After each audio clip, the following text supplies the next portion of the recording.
안녕하세요. 어떻게 글의 시작을 열어야 할지 한참을 고민하다가 일단 한 글자 한 글자 적어봅니다. 보통은 자기소개부터 먼저 하던데 저는 결혼을 한 40대 후반의 여자입니다. 지금은 남편과 함께 행복하게 또 부족함 없이 부유하게 자식들 낳아 키우면서 살고 있습니다만 처음부터 이런 호사를 누린 건 아니었습니다. 제가 할 이야기는 저희 남편과 시댁 사이에서 일어난 일들인데 우리 남편에게는 평생의 슬픔이자 아픔일 수도 있는 이야기입니다. 이렇게 청취자 여러분들을 위해 이야기를 풀고는 있지만 우리 남편의 그 시절을 생각하면 눈물이 앞을 가린답니다. 우리 남편의 별명은 샌드위치였습니다. 무슨 뜻인지 궁금하지 않으세요? 바로 가운데에 낀 샌드위치다 이 말입니다. 우리 남편에게는 위로 형이 하나 있고 밑으로 나이 차이 꽤 많이 나는 막내 여동생이 있었습니다. 시댁이 남아 선호 사상이 엄청나게 중요시되는 집이었는데 무조건 장손만 믿고 간다, 올인이다 하는 부모 밑에서 자란 덕분에 우리 남편은 대학도 가지 못했습니다. 장손이 공부를 잘하는 편은 아니었으나 우리 남편도 특출나게 잘하는 편은 아니었기에 대학까지는 그럴 수 있지라고 생각했다고 했어요. 그런데 우리 남편이 그동안 살면서 받아온 차별은 정말 어마어마했다고 했습니다. 저한테 울먹이면서 이것저것 말해줬었는데 저도 주먹이 불끈 쥐어질 정도로 엄청나게 분노했었어요. 우리 시모는 무조건 장남, 우리 장남, 내 장남 하시면서 말끝마다 장남 타령하시는 분이었고요. 우리 시부는 막내딸, 내 눈에 넣어도 안 아픈 막내딸, 우리 공주 하시는 분이었죠. 그러면 자연스럽게 우리 남편은 누가 챙겼을까요? 조부모님? 아니죠. 아무도 우리 남편을 챙겨주지 않았습니다. 하물며 감기라도 걸리면 난리가 났다고 하더라고요. 장남이나 막내딸한테 옮길까봐 방 밖으로 나오지도 못하게 했다고 해요. 그 어린 나이에 얼마나 서러웠을지 생각만 해도 제 가슴이 다 사무칩니다. 거기다가 허여멀건해서 삐쩍 마른 아주버님과 시누이와 달리 우리 남편만 주워온 사람처럼 기골이 장대한 사람이었어요. 곰같이 생겼다는 말이 딱 어울리는 그런 남자였습니다. 등치도 엄청나게 크고 키도 크고 얼굴까지도 큰 사람이었죠. 손도 크고 발도 크고 그래서 우리 남편 별명이 곰이었다고 했어요. 겨울에 두툼한 외투라도 입고 저녁에 돌아다니면 곰인 줄 알고 사냥당하겠다는 소리를 듣기 일쑤였대요. 우리 남편이 고등학교를 졸업하자마자 대학도 집에서 보내주지 않는다고 해서 일을 찾아 헤매다가 이건 딱 나를 위한 직업이다 하고 발견한 게 뭐였는지 아세요? 바로 경호업체 일이었습니다. 업체의 면적을 딱 보러 갔는데 우리 남편의 외형만 보고 바로 합격이라고 내일부터 출근하라고 했대요. 일단 몸이 정말 크니까 키가 190cm거든요. 위압감이 장난 아니라서 그런 건지 우리 남편 덩치를 보면 대드는 사람이 없을 정도였어요. 거기다가 얼굴도 솔직히 험악하게 생겼거든요. 남편이 누나를 한번 부라리면 그 어떤 사람도 말조차 붙이지 못하는 그런 인상을 가졌어요. 그런데 우리 남편의 생김새와 달리 가슴만큼은 상당히 순수한 남자였습니다. 의외로 순정파의 면모를 지니고 있는 반전이 가득한 그런 남자에게 어떻게 마음을 빼앗기지 않을 수가 있을까요? 저와 남편이 처음 만나게 된 계기는 사실 제 입으로 말하기 참으로 부끄러운 일이지만 익명이니까 용기를 내보겠습니다. 제가 우리 남편을 만나기 전에 만났던 전 남자친구가 좀 문제가 많은 그런 사람이었습니다. 요즘 말하는 데이트 폭력이라는 단어가 딱 어울리는 그런 사람이었죠. 그때 당시에는 제가 자존감도 많이 낮았던 상태였던지라 그냥 받아들였던 것 같습니다. 저에게 손찌검을 일삼는 그 남자에게서 도망을 가기로 마음을 먹고 결국에는 헤어지게 되었습니다. 그런데 그게 전 남자친구한테는 꽤 자존심이 상했던 모양인지 계속 저를 찾아와서 귀찮게 굴고 소리를 지르고 그랬어요. 그날도 실랑이를 벌이다 분을 참지 못한 전 남자친구가 저를 향해 손을 딱 올렸는데 그 순간 길을 지나가던 남편이 저를 구해준 거였습니다. 찌질함에 극치를 달리던 전 남자친구는 우리 남편의 등치를 보자마자 뒷걸음질을 치면서 저한테 새 남친이냐? 나쁜 년. 이러면서 도망을 가더라고요. 그냥 제 앞을 떡하니 막아주고 손 올리려던 걸 막아준 것뿐인데 바로 꼬리를 내리는 전 남자친구를 보면서 어이가 없었죠. 남편은 저를 보고 저 새끼 뭐냐고 물어보았고 저는 사실 남편의 그 얼굴과 말투에 쫄아서 모든 걸 다 이야기했습니다. 이야기를 쭉 듣던 남편이 어디 사느냐고 물어봤고 저기 앞에 주택에 산다고 하니까 남편도 자기 그쪽에 산다고 하더라고요. 무슨 일 생기면 연락하라고, 원래 저런 놈은 한 번에 나가 떨어지는 놈이 아니라고 자기가 도와주겠다고 휴대폰 번호를 알려주더라고요. 솔직히 남편 첫인상이 진짜 너무 무서워서 이놈도 미친놈이면 어떡하지 싶었거든요. 이런 놈한테 잘못 걸리면 생매장 당하는 거 아닌가 싶어서 연락을 할까 말까 고민을 했는데 진짜 전 남자친구가 며칠 지나지 않아서 저를 또 찾아왔더라고요. 술에 완전히 취해서 나쁜 년이야, 넌 못된 년이야 하면서 발길질을 하려고 하길래 놀래서 남편을 불렀고 몇 번이고 귀찮은 기색 한 번 없이 찾아와 저를 도와주었습니다. 전 남자친구가 결국 남편에게 호되게 당하고 더 이상 찾아오지 않겠다는 각서까지 쓰고 나서야 일은 마무리가 되었죠. 그 각서를 받기까지 6개월이 넘는 시간이 걸렸고 매번 저를 찾아와 도와준 남편에게 정도 너무 들어버렸고 정말 너무 고마웠습니다. 자연스럽게 밥 한 끼 하자는 연락이 잦아지고 연애를 하게 된 것이죠. 그때 처음 알게 되었어요. 남편이 경호업체에 재직 중이라는 것을요. 어쩐지 싸움도 잘하고 힘도 세더라고요. 당시에 남편이 일하던 업체는 연예인들 경호도 전문으로 하는 그런 곳이었습니다. 예를 들면 콘서트 같은 걸 하거나 사인회 같은 거 할 때 연예인들을 보호하고 관중들을 통제하기 위해 쭉 가드들이 서 있잖아요. 그 역할을 하는 업체였어요. 그러니까 한마디로 든든한 백이 생긴 거나 다름없었죠. 콘서트 같은 경우는 티켓을 주기도 했지만 티켓이 없을 때는 남편이랑 같이 슬쩍 들어가서 몰래 스텝인 척 콘서트를 보기도 했어요.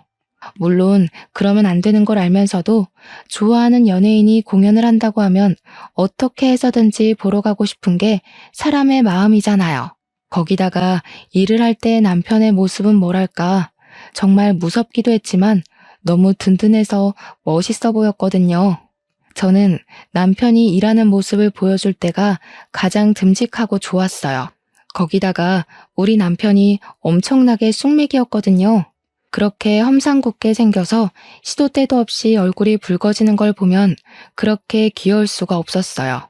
연애하면서 모든 걸 저랑 다 처음 해보는 거라고 수줍게 이야기하는데 진짜 평생 함께하고 싶다 그런 생각이 들었습니다. 그런데 좀 의아한 부분도 있었어요. 연애를 하면서 남편이 단 한 번도 가족에 대한 이야기를 꺼낸 적이 없었거든요. 그래서 솔직히 저는 남편이 고아인 줄 알고 부모님 이야기를 꺼내면 안 되겠다, 어린 시절 이야기는 하지 말아야겠다 싶었습니다. 그런데 이야기를 듣다 보니까 또 고아는 아니더라고요. 부모님한테 연락 오는 걸 보고 저 혼자 얼마나 깜짝 놀랐는지 몰라요. 그때까지 고아라고 생각하고 있었거든요. 아무튼 저한테 가족에 대한 이야기를 꺼내지 않는 이유가 뭔가 따로 있겠지라고 생각만 했죠. 외동아들인데 부모님이 시골에 가 계신가 싶기도 했고 아무튼 프로포즈를 받고 나서야 알게 되었습니다. 형도 있고 나이 차이가 나는 여동생도 있고 부모님 두 분이 멀쩡히 살아서 저희 집 근처에서 같이 살고 있었다는 사실을요. 아무튼 프로포즈를 받고 결혼을 준비하는 과정에 있어서 우리 집에 인사를 드리러 오게 되었죠. 우리 부모님께서 남편의 첫인상을 보고 너무나도 식겁을 하시는 거예요. 제가 부끄러울 정도로 놀라셨는데 남편 눈치가 보이더라고요. 그런데 남편은 익숙하다는 듯이 진지하게 저와의 결혼을 허락받고 싶어서 왔다고 말씀을 드렸습니다. 아빠는 술을 한잔 하자고 하시더니 남편과 이야기를 나눠보시고는 사람이 진국이라고 우리 딸 믿고 맡길 수 있을 것 같다고 하셨습니다. 저희 부모님의 예상치 못한 환대에 기분이 좋아져서 우리는 시댁에도 빠르게 인사를 드리러 갔습니다. 결혼하고 싶다고 인사를 드리러 가면서 한우도 최상급으로 한아름 싸들고 갔어요. 그런데 시댁에서 그러는 거예요. 아직 장남이 결혼을 못해서 둘째부터 결혼을 시킬 수가 없다고요. 무조건 장남이 먼저 가야 한다고 장남 타령을 하시는데 제가 얼마나 어이가 없었는지 몰라요. 그래서 그랬죠. 아주버님 언제 결혼하실 건데요? 하니까 아직 만나는 여자도 없는데 무슨 결혼을 하겠냐고 심드렁하게 대꾸를 하시는 겁니다. 그러면 도대체 우리는 언제 결혼을 하라는 이야기인지 진짜 답도 없다고 생각했습니다. 그래서 일단은 결혼이 미뤄진 채로 6개월이라는 시간을 그냥 허비하고 말았습니다. 우리 집에서는 사위나 다름없이 생각하고 있었기 때문에 시댁에서보다 더 챙겨주시면서 시간을 보내고 있었고요. 근데 문득 아버지께서 궁금하셨나 봐요.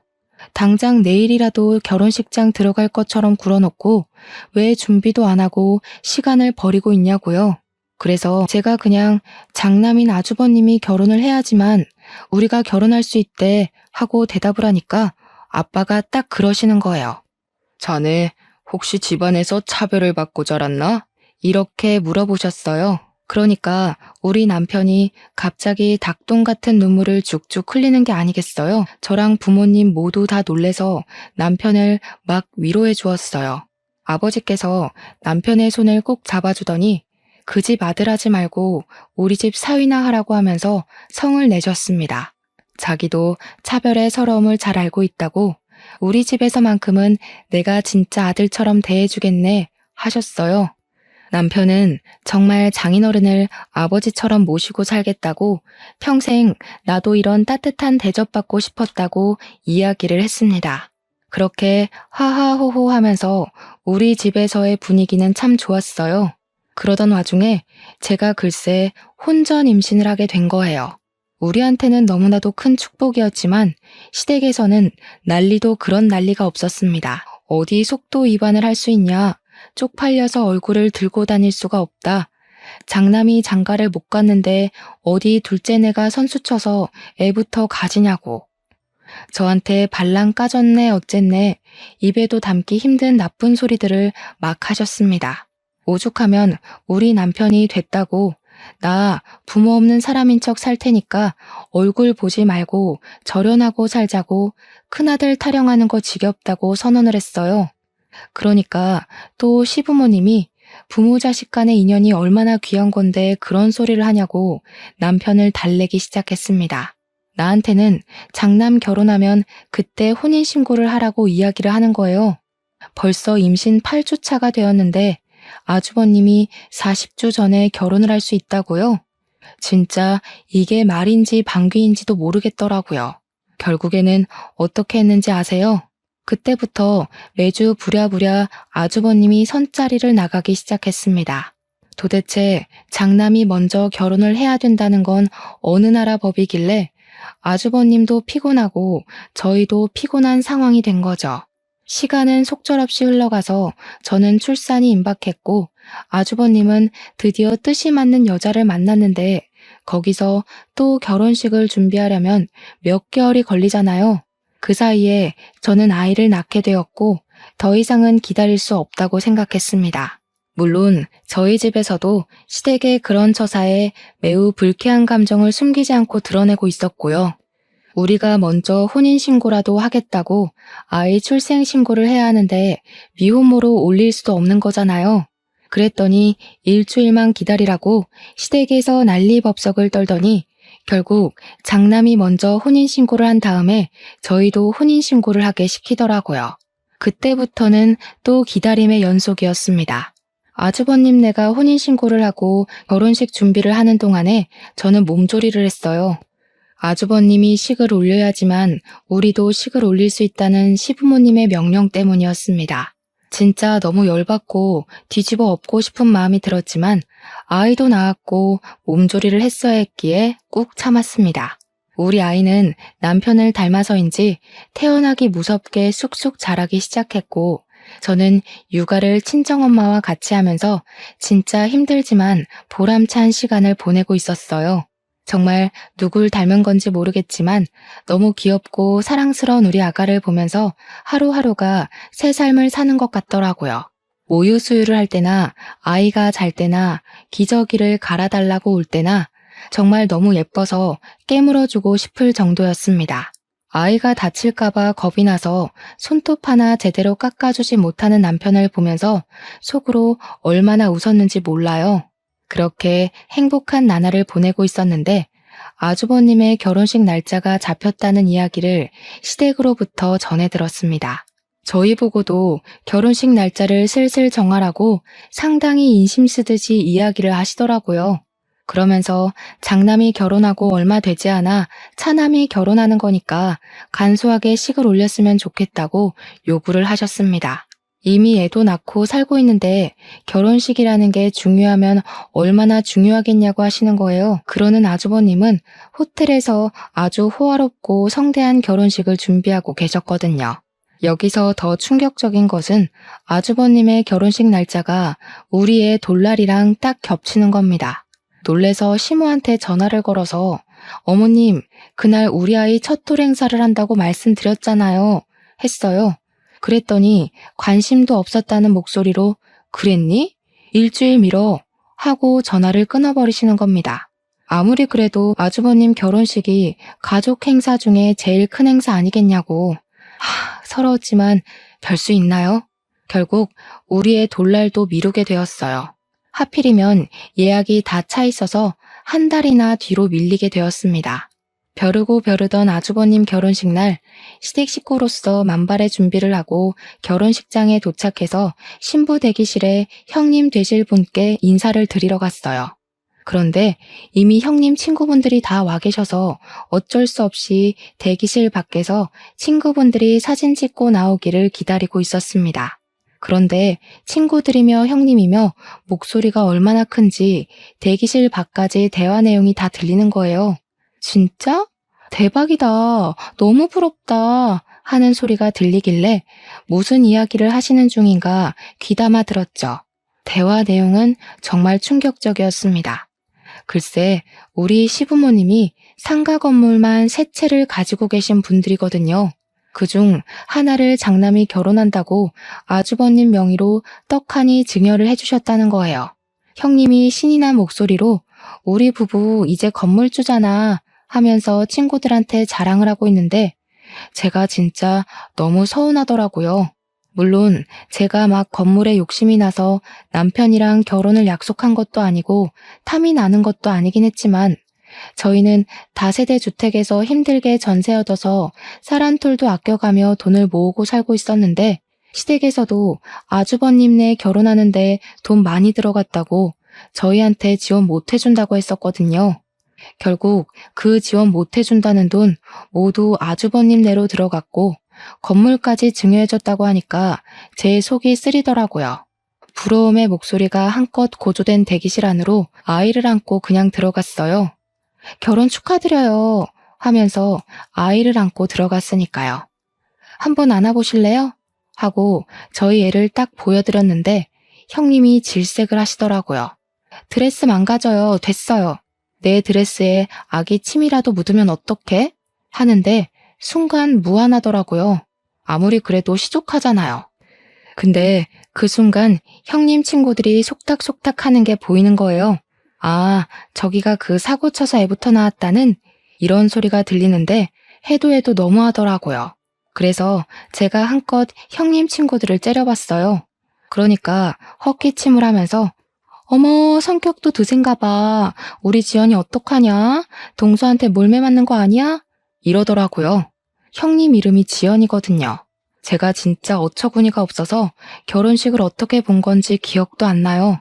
한 달 뒤에 우리 애 돌잔치 한다고 시댁 단톡방에 이번에는 까먹지 말라고 올렸더니 시모가 뭐라는 줄 아세요? 예, 잘 됐다. 뭐하러 행사를 2번 하니? 애 돌잔치 하는 날 가족들도 전부 모일 건데 그때 결혼식도 같이 해라 하시더라고요. 저 진짜 머리가 완전 띵해가지고 무슨 말을 해야 할지 막막했습니다. 돌잔치 장소가 아무리 크다고 해도 결혼식장이랑 비교가 되나요?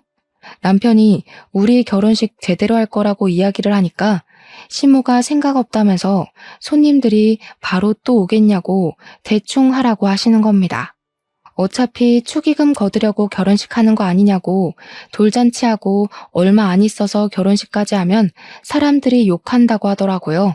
거기다가 아주버님 결혼한 지 1달밖에 지나지 않았는데 또 결혼식을 한다고 하는 게 생각이 있는 거니 없는 거니 하면서요. 제가 진짜 얼마나 서러웠는지 친정에 와서 울면서 이야기를 했더니 아빠가 화를 씩씩 내시더라고요. 내가 빚을 내서라도 더 좋은 호텔에서 결혼식 시켜주겠다고 하시는데 또 그럴 수가 없잖아요. 호텔 결혼식 비용이 한두 푼 드는 것도 아니고 저희 생활에 맞춰서 해야 하는 것도 맞으니까요. 그래서 결국 저는 모든 걸 포기하고 돌잔치를 웨딩드레스 빌려 입고 했습니다. 저도 참 바보 같죠. 돌잔치 날 웨딩드레스를 입고 있으니 일가 친척들도 황당해하시고 제 친구들도 저를 진짜 불쌍하게 쳐다보더라고요. 애 돌잡이 하면서 결혼 반지 나눠 끼고 돌잔치를 진행하시던 분도 10수년간 진행하면서 이런 건 처음 본다고 하셨어요. 그 와중에도 저는 스몰 웨딩 하는 거라고 생각해야지 하면서 저 스스로한테 최면을 걸고 있었습니다.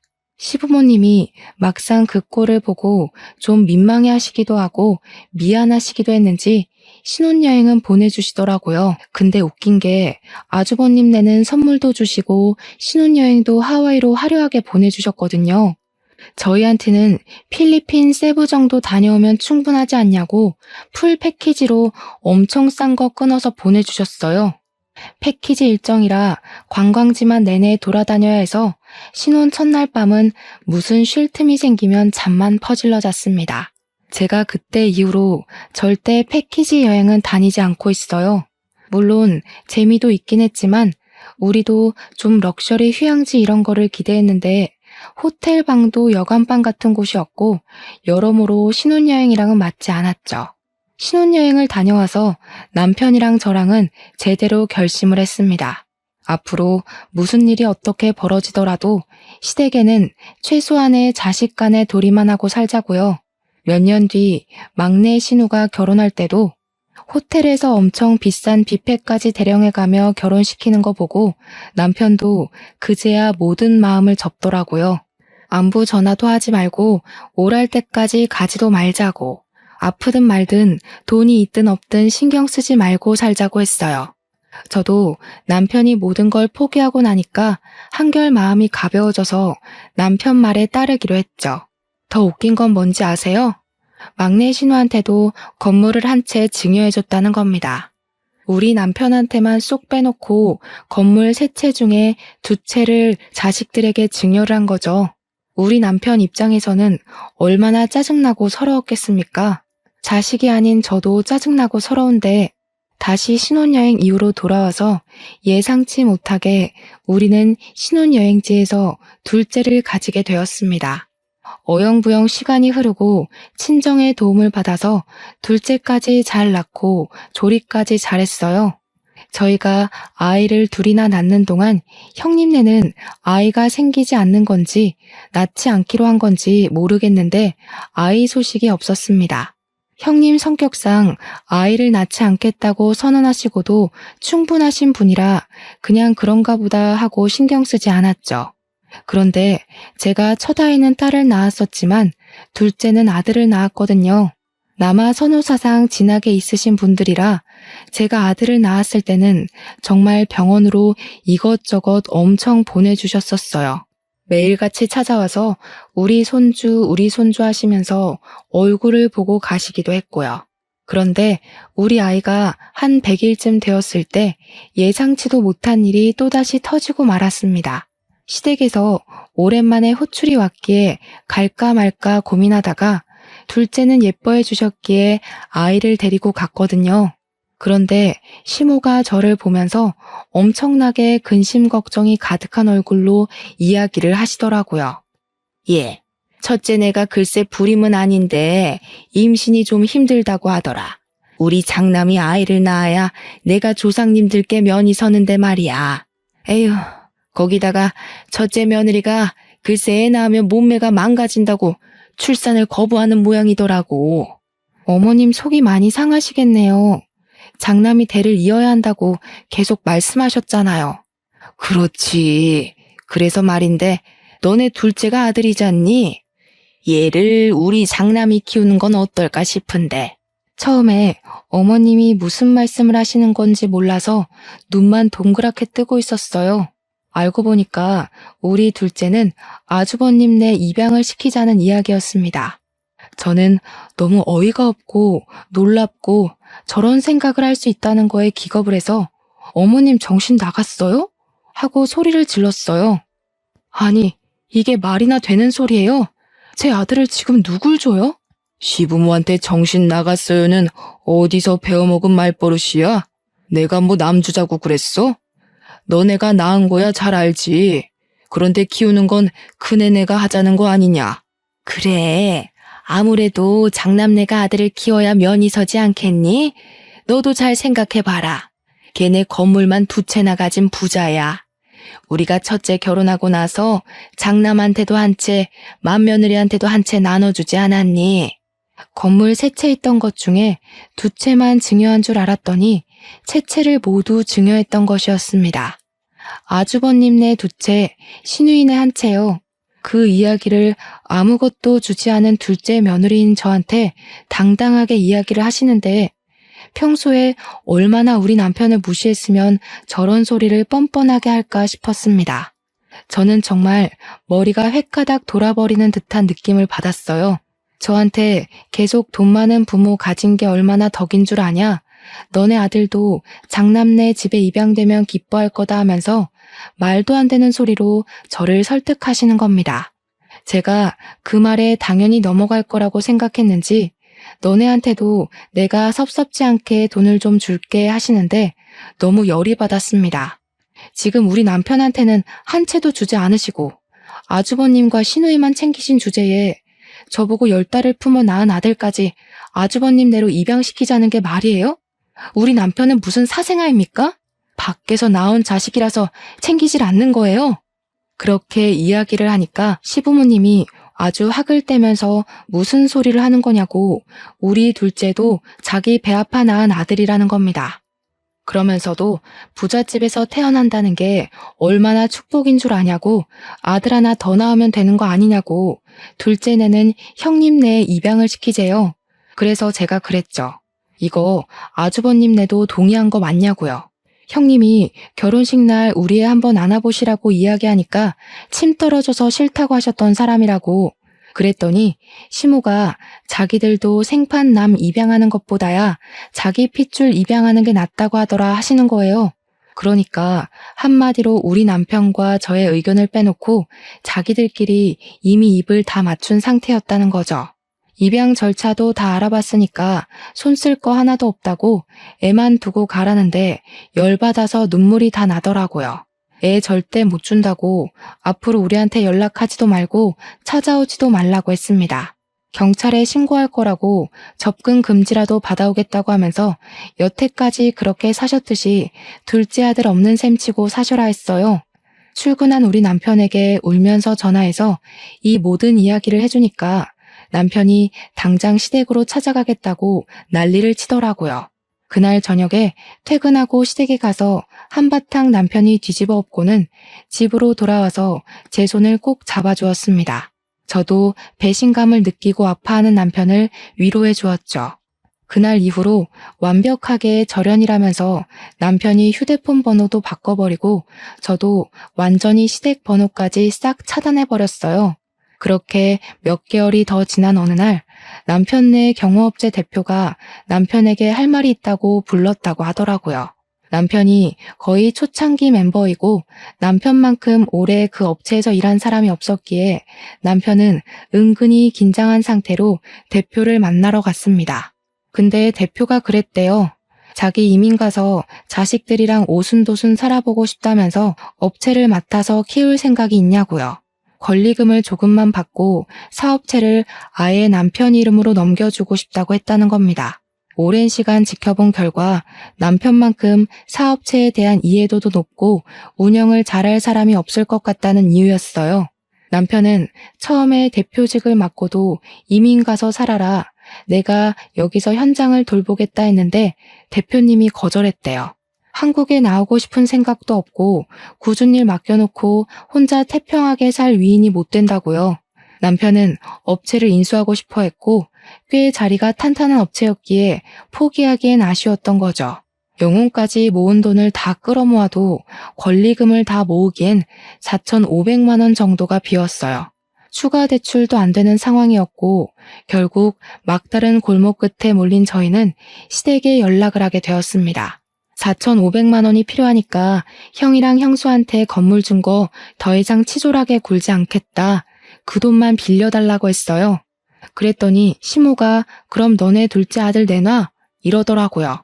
형수도 입양해서 키우고 싶다고 했다고 남편이 열받아서 당신은 내 엄마도 아니라고 내가 실수했다고 하면서 전화를 끊고는 우리 친정에 가서 아빠를 붙잡고 남편이 엉엉 울더라고요. 제 앞에서는 잘 울지도 않는 남편이 우리 아빠만 붙잡고 우는 걸 몇 번이나 보는지 모르겠네요. 사정을 들은 아버지께서 자기가 4,500만 원 어떻게든 구해다 주겠다고 하셨고 남편은 2배로 불려드릴 거라고 했어요. 사기꾼 같아 보이는 말이었지만 우리 남편의 우직함을 믿고 아버지는 노후 자금을 깨서 4,500만 원을 마련해 주셨습니다. 남편은 사업체를 물려받게 되었고 경호업체를 운영하면서 사람만 많아서 될 것이 아니라며 감시 체계를 확실하게 설립하자고 했다더군요. CCTV 보안 쪽도 함께 하면서 도청이나 몰카 같은 걸 찾아내는 신식 기계까지 도입을 해서 운영을 했습니다. 그러다 보니 예전에는 사람만 경호하던 업체였는데 점점 기업이나 기업 수장들의 집까지 관리를 하는 큰 업체가 된 거죠.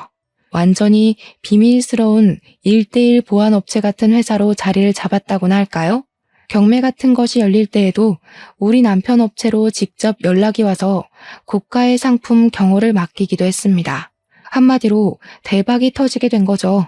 그게 우리 남편의 사업체를 운영한 지 3년 만에 일궈낸 성과였습니다. 그렇게 바쁜 3년을 보내는 동안 시댁에서도 큰 변화가 한 가지 일어났어요. 형님이 시모의 압박과 핍박, 구박을 이겨내지 못하고 결국 출산을 하게 된 것이었습니다. 시험관 6차 만에 겨우겨우 힘들게 얻어서 임신 기간 내내 바깥 구경 한 번 못하고 꼼짝없이 누워서 지낸 형님인데 결국 딸을 출산하는 바람에 시댁에서 난리가 났다고 하더라고요. 시모가 형님한테 엄청 난리를 치면서 당장 둘째를 가지라고 했대요. 형님은 애 하나 낳는 것도 얼마나 힘들게 낳았는데 둘째를 가지라는 소리를 할 수 있냐고 자기가 애 낳는 기계냐고 완전히 냉기 철철이고요. 우리 남편은 약속했던 대로 3년 만에 빌린 4,500만 원을 9천만 원으로 갚아드렸습니다. 아빠는 2배는 농담 아니었냐면서 원금만 갚으라고 했지만 남편이 이 돈 모으려고 3년 걸렸다며 이자라고 생각하고 받아달라고 했죠. 4,500만 원이었으면 진즉 갚았을 거라고 장인어른 덕분에 사업체가 커지고 발전할 수 있었다고 평생 감사하며 살겠다고 했습니다. 우리 아빠는 눈시울이 붉어지고 이런 사위 얻어서 행복하다 하셨고 남편은 평생 친아버지처럼 모시고 살겠다고 했죠. 둘이 부둥켜 안고 눈물 샤워를 하는데 엄마랑 저랑 그걸 보고 좀 황당해했어요. 둘이 너무 애틋하니까 저랑 엄마랑 끼어들 틈이 없더라고요. 여기서 글이 마무리가 된다면 너무 허무하겠죠? 진짜 재밌는 이야기를 시작할게요. 그렇게 시간이 흐르고 저희는 절연한 상태로 지내고 있었는데 어느 날 뜬금없이 신우한테도 연락이 온 겁니다. 우리 신우도 건물을 한 채 받았었다고 이야기했었잖아요. 근데 신우가 연락이 와서는 저한테 둘째 언니네도 건물 한 채 받았지? 그거 시세 얼마야? 하더라고요. 아주버님네가 두 채를 다 받았다는 사실을 전혀 모르는 것 같았습니다. 그래서 솔직하게 말을 했죠. 건물 시세가 얼마인지 모르겠는데요? 하고요. 그러니까 신우가 멋쩍어 하면서 아니, 내가 막내딸이라고 제일 싼 건물 받은 것 같아서 그러면 억울하잖아 하는 겁니다. 자기가 제일 어리니까 오래 살지 않겠냐고 그러니까 자기가 더 좋은 건물을 받아야 할 것 같다면서 막내라고 차별당하는 것 같다는 거예요. 그 말을 듣는데 열이 싹 오르더라고요. 아니요, 신우. 우리는 아예 건물을 못 받아서 모르는 거예요. 두 채 다 아주버님네한테 증여한 거 모르셨어요? 뭐? 진짜야? 작은 오빠는 못 받았다고? 제정신 아니야? 저한테 건물 더 좋은 거 있으면 바꾸자고 할 생각으로 전화한 것 같던데 형님네가 두 채 다 가졌다고 하니까 태도 싹 바뀌어서 난리더라고요. 사람 욕심이 끝도 없다더니 신우도 똑같은 속물인 거죠. 저희는 저희 능력대로 잘 먹고 잘 살고 있어요. 혹시 형제들끼리 재산 싸움 하실 거면 저희는 빼주세요. 그이도 시댁이랑 절연 선언한 마당에 건물이 무슨 소용이 있겠어요? 저희 그거 필요 없어요. 남편이 잘 나가는 사업자 대표인데 한 달에 버는 수익이 그깟 3층짜리 상가 건물보다 훨씬 좋은걸요. 건물 같은 거 하나도 아쉽지 않았습니다. 그랬더니 신우가 혹시라도 저희가 뭐 하나 더 받은 게 있을까봐 꼬치꼬치 캐묻더라고요. 혹시 둘째 언니 지금 사는 집 말이야. 그 아파트 우리 엄마가 해준 거야? 아니요. 저희가 벌어서 산 건데요. 시댁에서 이런 한 푼 도움받은 거 없으니까 눈독 들이실 것도 없어요. 작은 오빠가 그렇게 잘 번다고? 지금 사는 아파트 주상복합 펜트하우스잖아. 그거 몇십억 하던데? 관리비도 한 달에 엄청 나오는 걸로 알고 있는데 어떻게 알았냐고 하니까 등기부등본 떼봤다고 하더라고요. 그러면서 작은 오빠가 그렇게 돈 잘 버는 줄 몰랐다고 회사에 남는 자리 없냐 우리 남편 취직 좀 시켜줘라 난리가 난 거죠. 무슨 돈이 나서 그 집을 샀냐 너무 궁금하다. 사업 수완 좀 알려달라. 난리를 치길래 신우 돈 필요하냐고 물어보니까 그제야 우물쭈물 이야기를 하더라고요. 신우 남편이 글쎄 도박을 해가지고 신우 건물까지 근저당 잡혀서 경매에 넘어갔다는 소리를 하는 겁니다. 그동안 그 꼬마 상가에서 월세 받는 돈으로 생계를 유지했는데 경매에 넘어가고 나니까 돈이 한 푼도 없는 거죠. 대출이고 뭐고 돈 나올 구멍이 없으니 만만한 우리 집에 건물 핑계대고 돈 좀 빌려볼까 싶었던 거예요. 그래서 우리 집 등기부등본 떼보니까 펜트하우스 엄청 비싼 집이 나오니까 시부모가 준 돈에서 나왔겠구나 싶었던 거죠. 돈 좀 뜯어가려고 했는데 우리 남편이 벌어서 산 집이라고 신우한테 줄 돈 없다고 시댁에 가서 말하라고 하니까 당황했나 보더라고요. 그렇게 우리 공주 하면서 예뻐해줬던 시부한테 말해서 돈 받으라고 하고는 끊어버렸습니다. 남편에게도 이야기를 해주고는 신우 전화 받지 말라고 했어요. 차단까지 눈앞에서 싹 하고는 평화롭게 지내고 있었는데 며칠 지나지 않아서 형님한테로 연락이 온 겁니다. 시댁에서 얼굴 좀 보고 이야기 좀 하자길래 제가 왜요? 하니까 손윗사람이 부르는데 어디 말대꾸냐고 어차피 저희도 더 이상 수그러들 필요 없으니까 남편이랑 같이 시댁에 찾아갔습니다. 신우가 뱉어놓은 말도 있고 상황이 궁금하기도 했거든요. 애들은 친정 부모님께 부탁드리고 남편이랑 룰루랄라 손잡고 시댁에 갔어요. 신우랑 형님네랑 다 와 있더라고요. 시부모도 슬쩍 눈치 보면서 서로 할 말은 있는 것 같은데 입을 열지 않길래 제가 먼저 물꼬를 텄죠. 제가 먼저 이야기할게요. 저희는 시댁에서 지원받은 거 하나도 없으니까 재산 분할 싸움에 빼주세요. 먼저 요구할 만한 재산도 없고 우리는 이만 가보겠습니다. 아니 동서, 가긴 어딜 가? 동서가 신우한테 이야기했어? 우리가 건물 두 채 받았다고? 네. 그거 시부모님이 알려주신 건데요. 왜요? 신우는 알면 안 돼요? 아니, 이건 불공평하지. 첫째라고 건물 두 채 주는 게 어딨어?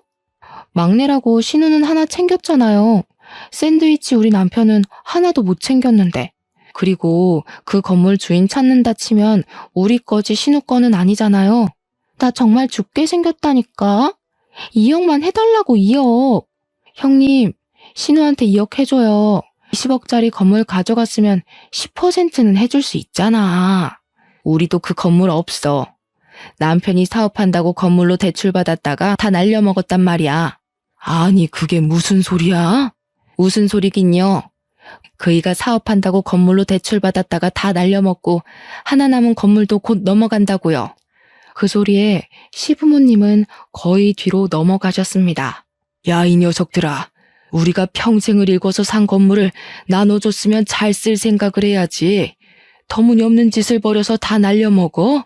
그러니까 신우랑 형님이랑 줬으면 장땡이지 뭘 참견을 하냐고 싸우더라고요.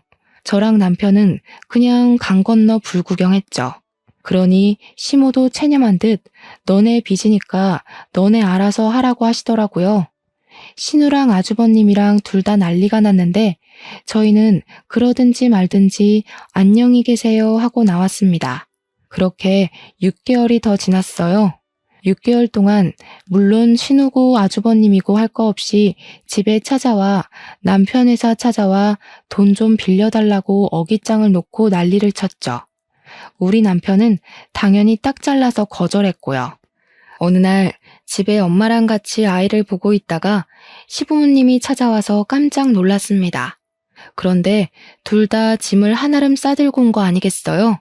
남편 없는 거 확인하더니 저한테 우리 여기서 좀 지내자. 집도 넓고 좋네 하면서 방을 막 이리저리 뒤지는 겁니다. 우리 딸은 시댁에 어릴 때 간 것 빼고는 간 적이 없어서 시부모한테 누구세요? 이러고 있더라고요. 시부모가 내가 너희 할머니 할아버지야 하는데 우리 딸이 우리 친정 부모님이 할머니 할아버지라고 하더라고요. 시부모 얼굴 썩어가는데 할 말은 없고 자업자득이었죠.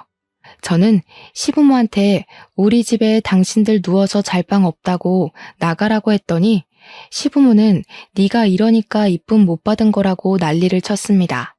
더 이상 자기들 오갈 데 없다면서 죽이 되든 밥이 되든 여기 있을 거라고 하니까 우리 엄마가 아빠랑 남편에게 바로 호출을 했더라고요. 양심도 없지. 여기가 어디라고 찾아와서 행패를 부립니까? 쪽팔린 줄도 모르고. 그런데 진짜 사이다는 우리 남편이었습니다.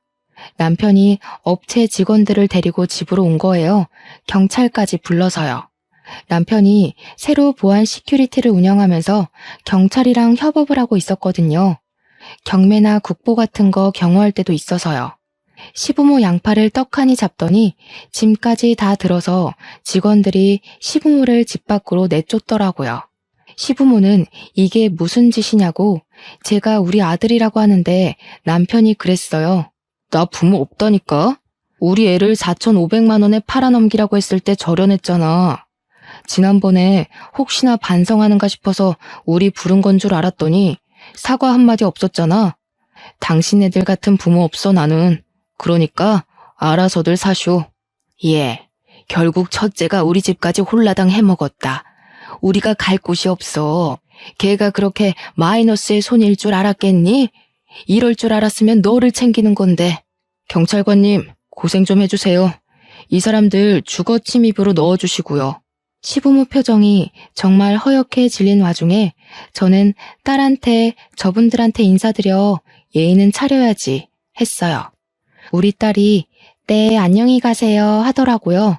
저는 문 닫아버렸고요.